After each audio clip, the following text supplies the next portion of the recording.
This is ABC 7 News at 6. Well, good evening and thank you for joining us, everyone. We hope you've been having a nice day. I'm Craig Colson, sitting in tonight for Beth Jones. Coming up tonight, we'll have all the day's news, including the latest on a bad fire in Herman today. We'll also see how the I-395 connector has been impacting traffic levels over the past year. But first, we're going to get to the big story of the day, and it continues to be that big controversy on the campaign trail. Maine Democratic leaders are working around the clock now to develop a process to replace U.S. Senate nominee Graham Plattner. But the Senate candidate has yet to officially exit the race.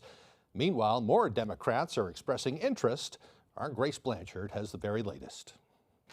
Support for Graham Plattner has dramatically collapsed this week after a woman he previously dated alleged that he sexually assaulted her in 2021, which Plattner has denied. I didn't want to find out how unsafe I could get that night. After the allegation was reported by Politico and CNN, Plattner said he would take the time to reflect on the best path forward. In the wake of the political fallout, more Democrats are expressing interest in claiming his bid for the Senate. If Graham steps down, I will throw my hat in to be considered to be nominated. Former Maine Senate President and candidate for governor Troy Jackson has formed an exploratory committee to consider a run for the Senate. This wasn't something I planned or anything, but I think that, you know, I'm the closest, and these are things that I've been fighting for anyways. So I want to make sure that those issues keep being heard in Maine and in Washington. Dr. Nirav Shah, who lost in the governor's race, says he is still evaluating whether or not he would enter the race. If I do so, I want to do so with the mindset that I will, in fact, help defeat Susan Collins come the fall. The stakes of this race have never been higher. Secretary of State Shenna Bellows says she is also seriously considering. Bellows recently came in fourth in the Democratic primary for governor. She also challenged Senator Susan Collins in the 2014 Senate race. Whoever emerges, I think we will see a unifying support behind them for these values, for the change that is necessary. The Maine Democratic Party shared an update on Tuesday night, saying that process options are being reviewed by the party's legal counsel. The executive director also claimed that Plattner's team has repeatedly reached out in an attempt to influence the process. Unfortunately, Graham Plattner's team has repeatedly reached out to us in an attempt to put their thumb on the scale of what this process looks like. We have repeatedly reiterated to Graham Plattner's team that they have no role in determining our next Democratic nominee for the U.S. Senate, nor in determining what this process looks like. A spokesperson for the Plattner campaign shared a statement with us, saying the campaign has reached out to the party to try and understand what the process would look like, but at no point has the campaign tried to, quote, put its finger on the scale. In studio, Grace Blanchard, ABC 7 and Fox 22 News. Well, people around Maine and beyond have been waiting to hear what Plattner's next move will be. In fact, representatives from the national media have been camped outside his home in Sullivan, waiting for an announcement. That's where our Callie Warren is also standing by tonight. She joins us live there. Callie, what can you tell us? All right, we're apparently having issues with our connection there, so we'll check back in with Callie shortly. Meanwhile, Maine Democratic Executive Director Devin Murphy Anderson released the following statement this afternoon. She says while the Plattner campaign remains focused on distracting from the job of defeating Susan Collins in November with false accusations against us, the Maine Democratic Party remains hyper-focused on developing a representative, transparent and inclusive process to select a new nominee when he chooses to withdraw from the race. While we may be frustrated with Graham Plattner's continued efforts to manipulate this process, we are so thankful for his supporters and all of their efforts to defeat Susan Collins. They are a vital part of our party and deserve to participate in an open process to select Plattner's replacement. Well, Graham Plattner also lost the financial support of the Democratic Party and other groups. As of May 20th, Plattner's campaign had raised more than $16 million since last July. That's according to the latest data from the Federal Elections Commission. Within that time frame, the commission reports he has also spent more than $14 million. On Monday, the Senate Majority PAC announced it is redirecting resources away from the Maine Senate race in light of the latest allegations against Plattner. However, University of Maine Political Science Chair Mark Brewer points out that this could shift depending on who the party selects as a replacement, should Plattner step aside. if Plattner withdraws and the party comes up with a replacement candidate that, kind of national Democrats view as someone who's going to be competitive, then I strongly suspect that they'll keep their money in place, right? Because Maine is still a good pickup opportunity for them. On the other hand, if the party somehow comes up with a candidate who's viewed as weaker, then maybe they shift some or more than some of their spending to these other races, because there are other places the money can go. Members of the national media have been camped out of in front of Plattner's home in Sullivan, waiting for some type of word on what he'll decide to do. Callie Warren is standing by there as well. She joins us now with the latest. Callie, what can you tell us? Thanks, Craig. Well, we have yet to receive any updated official statement from the Plattner campaign regarding those allegations, but there is no shortage of media personnel out here like myself, standing out here outside his Sullivan home, waiting to see if Plattner will be addressing the press or the public this evening. Also here outside his home is a private security officer. He tells us that himself and others from his agency have been here since Monday to provide a security detail. They are keeping folks off of the property and off of the neighbor's property across the street as well. Now, as we've been reporting, there have been multiple individuals and agencies calling for Plattner to step out of this race. We are continuing to await any confirmation of what we can expect for the evening, but we will bring you the latest information as it becomes available. I'm Callie Warren, live here in Sullivan for ABC 7 Fox 22 News. Craig, back to you. I'm not sure if you can hear me or not. Have you seen any activity there this afternoon? All right, I guess she can't hear me. Yes, we have seen a little bit of activity. There have been some folks kind of going in and out. I was able to see, I believe Plattner will go kind of through his window over there, but not sure. And like I said, there have been some folks in and out, but no clue really who they are right now. He's keeping a low profile right now until they do decide what they're going to do. Callie Warren reporting live in Sullivan. Thank you for that. All right, we're going to move on to other news now. A Bangor man has been arrested for allegedly shooting a woman, or shooting at her anyway. Officers were called to a Union Street shelter in Bangor a little after 5:30 last night, where a woman reported that 43-year-old Stanley Swallow had allegedly fired a rifle at her several times during an altercation at his residence on Sanford Street. That took place earlier in the day. She told officers she was able to escape being shot but suffered separate minor injuries. Bangor Police Department spokesperson Katie England says the officers arrested Swallow later in the evening. He is now charged with a variety of offenses, including elevated aggravated assault, aggravated reckless conduct, and criminal threatening with a dangerous weapon. The fire marshal's office is investigating a serious fire yesterday in Kingfield. Crews were called to Main Street around 3:45 p.m. for a fire at Carrabassett Veterinary Services. When they arrived, the two-story building was engulfed in flames. Maine Department of Public Safety spokesperson Shannon Moss says all employees and animals inside the building were safely evacuated, from the vet service anyway. She says a resident in an upstairs apartment was also able to get out safely, but 2 cats in that apartment died as a result of that fire. Fire crews from neighboring towns were also called in to help fight the fire. Moss says the fire marshal's preliminary investigation indicates the fire was first discovered on the exterior rear of the building in the area of the facility's trash storage. According to Moss, a bystander attempted to put out the fire using a portable fire extinguisher and sustained some minor burns in the process. Investigators are continuing to examine the scene to determine the origin and cause of the fire, and the staff at the clinic says they plan to set up a temporary clinic and will be getting in touch with customers to schedule appointments. A bathroom fan caught fire at an apartment in Herman late Wednesday morning. Around 10 a.m. today, crews were called to an apartment at Kent Court in Herman for a report of a building fire there. That's where they found that the fan in the bathroom had caught on fire and spread. Officials say the resident of the apartment reported loud thrashing sounds and saw flames coming out of the ceiling. Herman Deputy Fire Chief Michael Simmons says everyone made it out safely with no injuries to report, though the bathroom has suffered significant damage. We've done some overhaul in the bathroom, made sure there was no fire extension. The bathroom is going to need some renovations.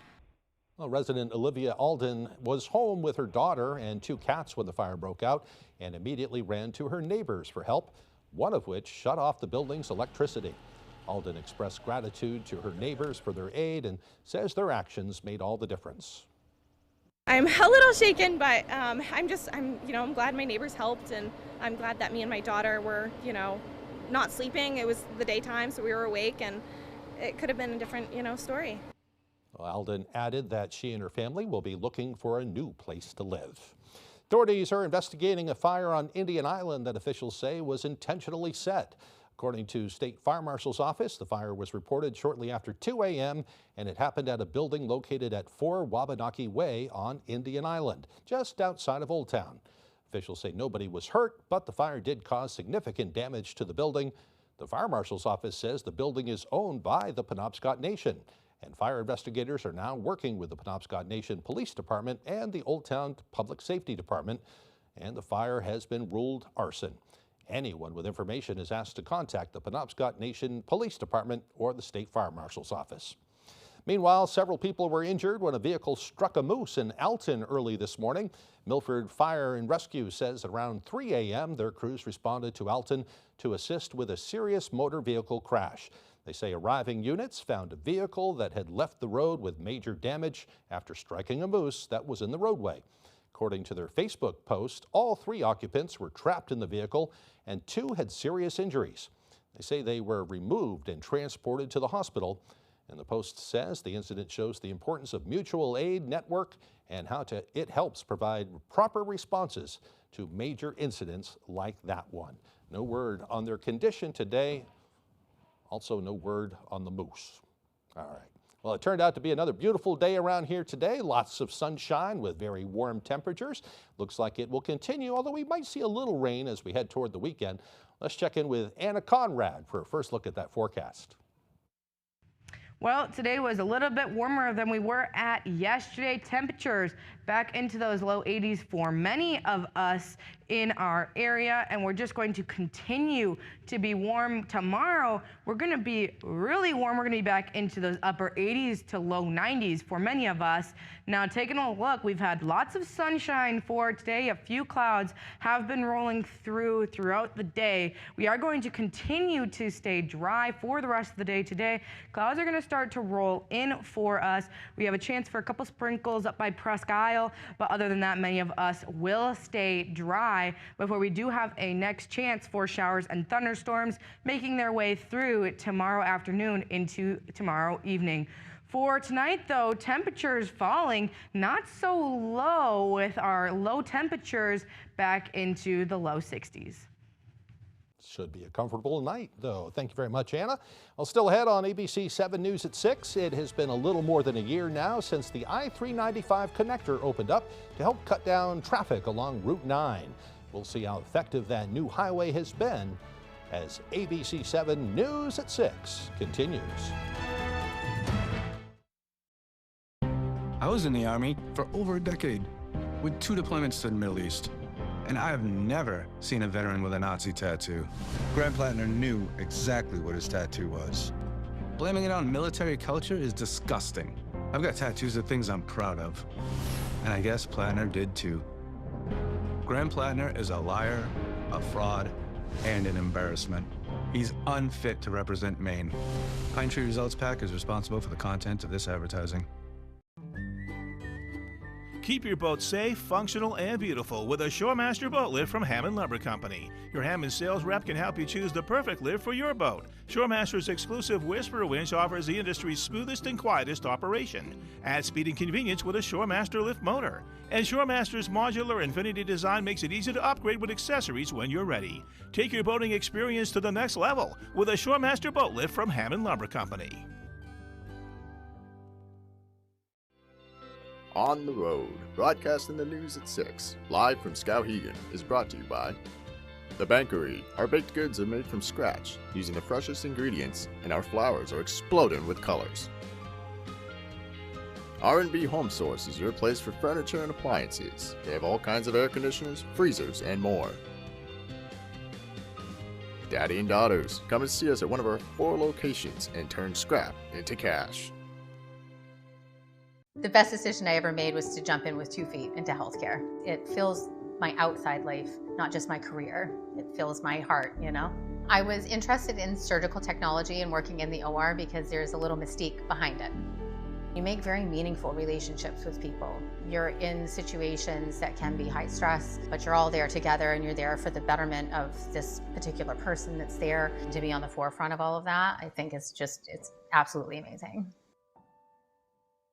Some places don't just give you a vacation, they help you slow down. Welcome to Micmac Farm, where peaceful mornings meet the natural beauty of down east Maine. Relax along the Machias River, watch seals play in the water, and make yourself at home while you explore miles of rugged coastline, scenic trails, and beautiful preserves throughout the area. With countless hiking destinations just minutes away, Micmac Farm is the perfect place to rest, recharge, and discover. Micmac Farm. Stay close to nature. Stay close to Maine. Call 255-3008 and plan your stay today. You're watching ABC 7 Bangor.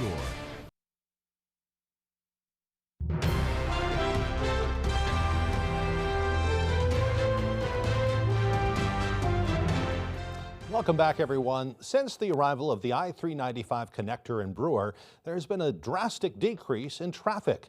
Our Sam Miller gives us a progress report. Over a 7-day period back in Augusta of 2025, Maine DOT conducted a traffic study that found a significant reduction in heavy truck traffic on Route 46 following the opening of the Route 395 connector. In comparison to a similar study conducted in 2023, heavy truck traffic was down by 79%. The same study found heavy truck traffic dropped by 60% on Route 9. The connector, which officially opened in June of last year, links Route 9 directly to Interstate 395, which connects Brewer to Eddington. Andrew Gobeil, the Director of Communications of Maine DOT, says there is a lot more work to do despite the reduction in traffic. One of the biggest challenges in transportation is changing people's habits. So that's what we're trying to do. We're trying to tell people, look, we've got this connector. It's a great new structure. It is helping everybody out. It's increasing efficiency, and it's making travel up there more safe. Gobeil says the DOT studied traffic patterns to ensure people could travel as quickly as possible, and is confident that traffic will continue to decrease for the time being. We saw that in the first few months after the connector was up and running, traffic dropped dramatically as planned, and we fully expect that it will continue to do so. In Brewer, Sam Miller, ABC 7 and Fox 22 News. And still to come tonight, all the latest from the Maine Amateur Golf Tournament. Max will have all the latest, and we'll find out who's leading on day 2. Coming up next in sports. When outdoors, some people like it hot and some people like it cold. However, when indoors, most people like it comfortably warm. Consider a Rinnai direct vent wall furnace from McCusick Petroleum Company to provide you with comfortable and efficient heat. They also offer sales and service on many brands of furnaces, boilers, and water heaters. McCusick Petroleum Company delivers oil and LP gas to homes and businesses throughout the Pequot region. If you'd like more information on pricing or service, call or stop by our office in Dover Foxcroft. There are so many fun things to do in Maine. Now you can enjoy more for less. Check out half-off deals from foxbangor.com. Looking for great food and hometown flavor? Riverside Grill is your favorite spot for juicy burgers, choices on seafood, and more. Fresh food served with a smile every day. There's a limited supply available. It's on sale right now. Save with half-off deals from foxbangor.com. Wayne Hamilton has worked on the water since he was 12. He and the people of Hamilton Marine share a hands-on passion for boats and boating. They know the products they sell and how best to use them, and eagerly share their experience and know-how with Hamilton customers. If you're way into boats or just beginning to wade in, come to the boater store that knows boating. Hamilton Marine. For the first time ever on live television, the Stonington Lobster Boat Races are coming to ABC 7. Fast work boats, big horsepower, and Downey's pride on full display. Watch Maine's lobster fishermen put their boats to the task in one of the state's most exciting summer traditions. Don't miss the live debut of the Stonington Lobster Boat Races. Sunday, July 12th from 11:30 to 2. The Stonington Lobster Boat Races, live on ABC 7.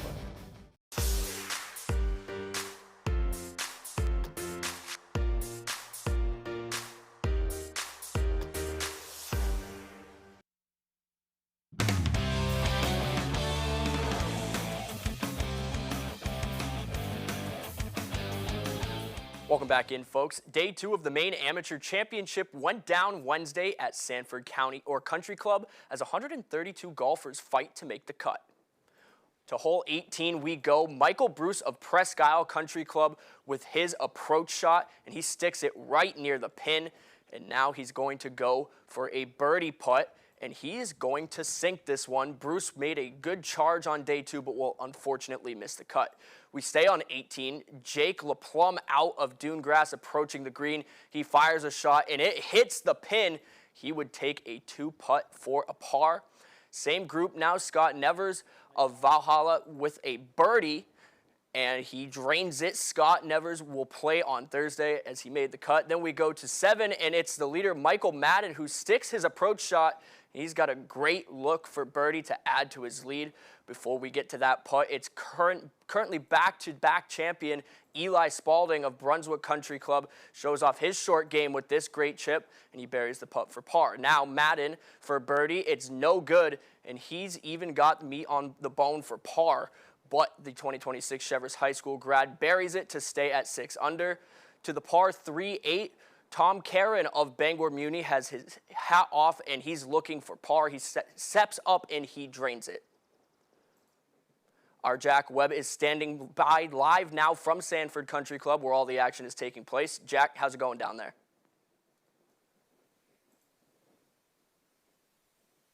Round 2 means it's moving day, so we're going from 132 golfers all the way down to 50 with some ties on round 3 on Thursday. That's not the story, though. The current story is Michael Madden, a recent Cheverus graduate just a couple months ago, has a 5-stroke lead going into the final round. It's going to be interesting to see how someone that young handles that much pressure on round 3. We will have all the coverage for you later on. You'll hear from Michael later on in tonight's shows, and tomorrow we will have all the final round coverage right for you right here on Fox and ABC. That's all the time we have for sports. Here's your full 5-day forecast. Tonight's weather is brought to you by Rogan's Memorials. Give the gift of comfort through thoughtful planning with locations in Bangor, Bucksport, and Lincoln. Well, let's take a look at those temperatures out there for today. We were definitely a little bit warmer than we were at yesterday, definitely very summer-like out there. Along that coastline, still a bit cooler back into those low to mid 70s.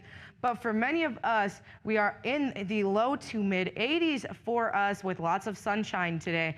Taking a look for tomorrow, we're going to be a bit warmer for you tomorrow into your tomorrow evening, a warm evening for us tomorrow before even warmer temperatures are on the way. Our average high right now is 80 degrees. We're kind of hanging about there for a few days of this week. Tomorrow, we're going to be very warm. We're going to be back into those upper 80s. Friday and Saturday, we're looking to be in those low 80s for us, back into those upper 80s for your Sunday and Monday. Then we're going to keep hanging around average for us next Tuesday and Wednesday. Now, we also are going to be dealing with some humidity as well out there. Coming up for us after today into this evening, we're going to get a little humid out there with these warmer temperatures before we really get comfortable going into this weekend.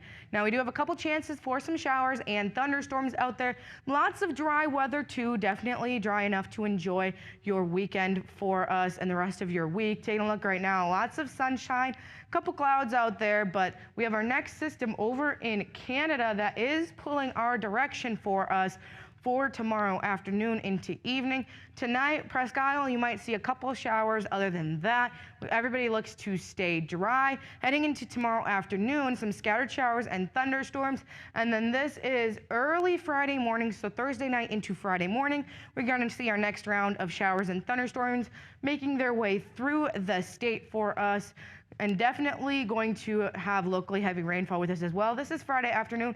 Might see a couple of sprinkles out there for us tomorrow afternoon into our Friday afternoon into Saturday. But other than that, lots of dry weather for us on the way for this weekend for us. Definitely a great weekend to get outside and enjoy the weather before we have more showers and thunderstorms returning. For tonight, mostly cloudy skies, temperatures in those upper 50s for tomorrow.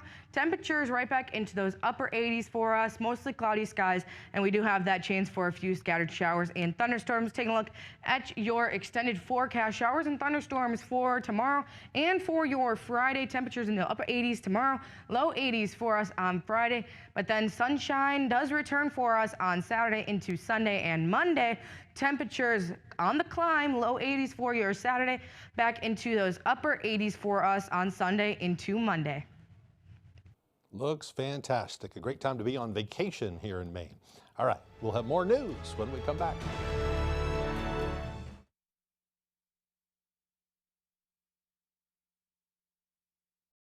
It's a big, big deal.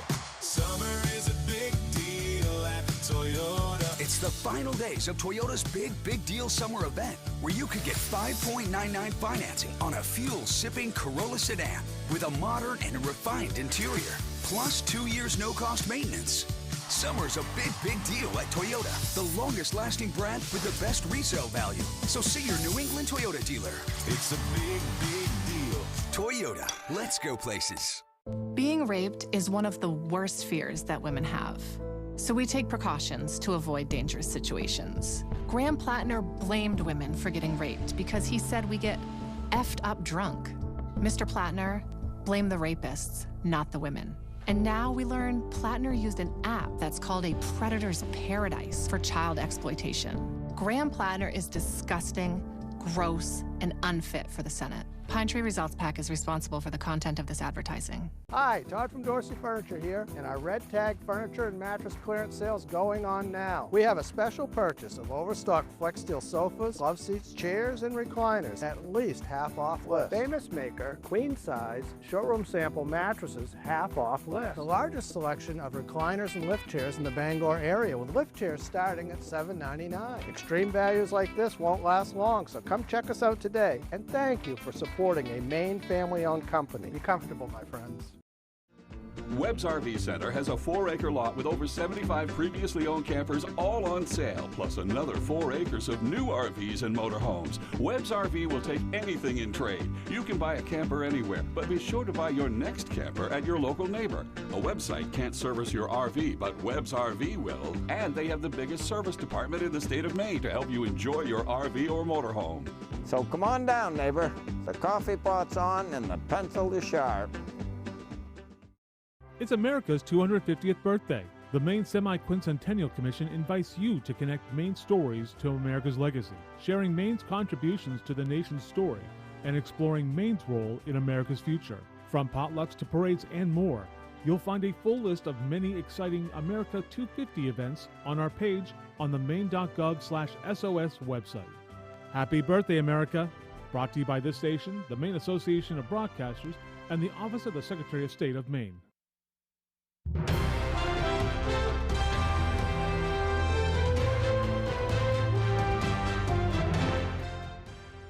Whale watching season in Maine. A Maine fisherman got an up-close look when he spotted a whale breaching off the coast of Searsport. Jake Hall says he was striper fishing when he saw the humpback whale in Penobscot Bay. The whale surfaced offshore and spent a couple of minutes feeding nearby. Hall told the Bangor Daily News that it was his first sighting of the season. Maine is now entering the prime season for whale watching all along the coast, so keep your eyes open out there. Well, Maine lobstermen have kicked off a challenge with a big goal. They hope to protect 1 billion lobster eggs through the industry's V-notching practice. V-notching is one of Maine's signature conservation measures.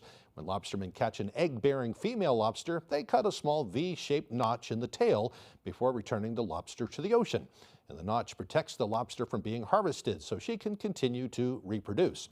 Lobstermen and student harvesters around the state can join the team competition to help protect the future of the fishery. They report their totals of V-notched females each week. Members of the public can support their favorite team for a chance to win a free lobster for a year. The contest runs until September 25th, and you can go to www.billioneggchallenge.org for more information. All right, That'll do it for now, folks. We'll continue broadcasting on Fox 22 for the next half hour. We'll be back here tonight at 10 o'clock, then, of course, at 11 with all the latest news. We'll keep an eye on that Graham Plattner situation.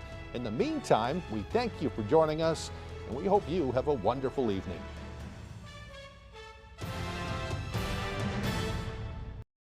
Tonight, the tense efforts to shore up a Manhattan high-rise. Walking by and his dog knocked you over, you would be absolutely right. But you were participating in this process. Now, when you were doing that, were you standing up or were you on your knee? I was standing up. So you're standing up, videotaping them. Yes, and his dog had hit my knee, running at a high speed. Thank you very much. I explained it to you. We're over. May I present some evidence? Parties are excused. we're over. Step out. Judge Judy continues in a moment. And on the next Judge Judy. My opinion's the only one that counts. He had tilted his head down like he was ramming. It was just so ludicrous that she actually took me to court over this in the first place. Because of his speed, it had flipped me. She was a little sore, but like 5 minutes later, she was fine.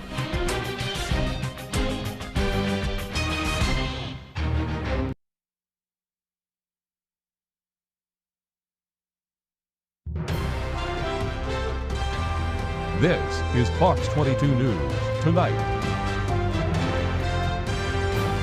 Good evening, and thank you for joining us, everyone. I'm Craig Colson, sitting in tonight for Beth Jones. We'll have all the day's news coming up for you, but first, let's get to the big story of the day, and that, of course, has to do with Graham Plattner. That's what everyone's talking about. Maine Democratic leaders are working around the clock to develop a process to replace U.S. Senate nominee Graham Plattner, but the Senate candidate has yet to officially exit the race. Meanwhile, more Democrats are expressing interest of their own. Our Grace Blanchard has more. Support for Graham Plattner has dramatically collapsed this week after a woman he previously dated alleged that he sexually assaulted her in 2021, which Plattner has denied. I didn't want to find out how unsafe I could get that night. After the allegation was reported by Politico and CNN, Plattner said he would take the time to reflect on the best path forward.